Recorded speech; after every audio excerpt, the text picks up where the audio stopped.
am Dr. Joseph J. Kakasheri, faculty in charge for high-speed bearing testing facility. Me, Mr. Karpaya and Dr. Jaiswal sir is the team members supporting this high-speed bearing testing facility.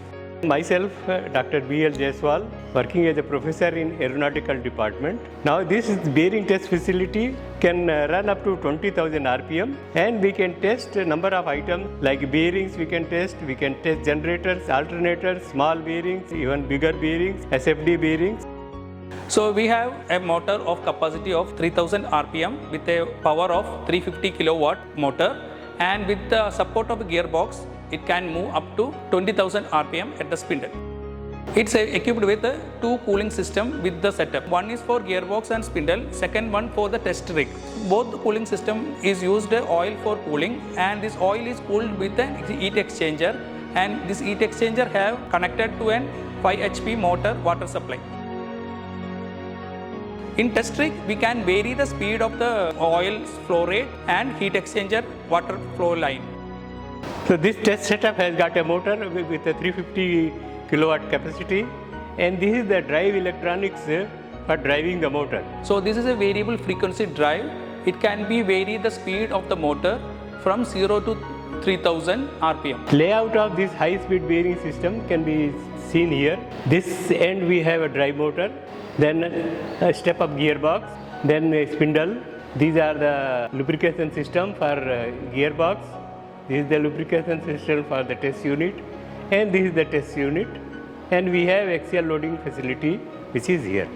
This rig can be used for many research areas like SFD bearing testing, aircraft bearing testing, generator testing, vibration analysis, strain measurement, performance evaluation, life of bearing testing, and some of the student projects also has been done on this.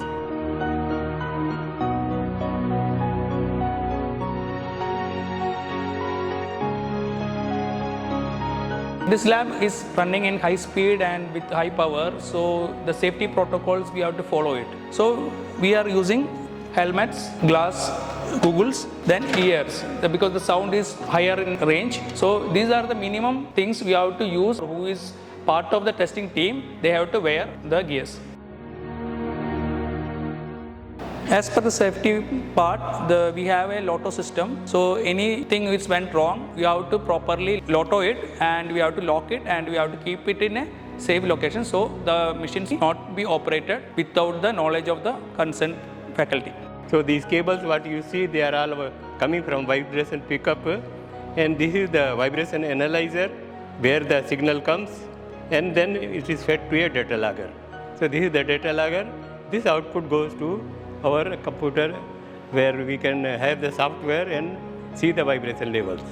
So the setup is run by remote access. So it will be running from the system, and all the parameters will be monitored here. We will be given the limits for stopping the system.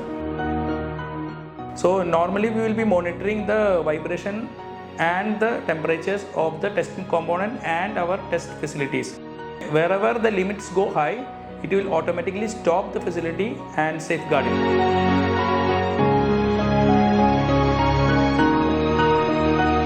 This facility is mainly designed for DRDO GTRE project. So mainly they test for their cavalry engines bearing testing. So initially we will test for 3 years for GTRE project, and it will be for a 1.82 crores. And after the completion of GTRE project, CVRD they given 2 sets of bearing for aircraft industry, and we completed their testing for their endurance test of the 2 bearings. After the completion, we will be going for a different type, not the bearing testing, it's a rotordynamic testing of GE Aerospace in India. So we have tested 2 different projects of worth of nearly 1 crore rupees, which they tested for their generators. So after the completion of the GE, now we are running for the HAL project. There they are testing their aircraft bearing testing.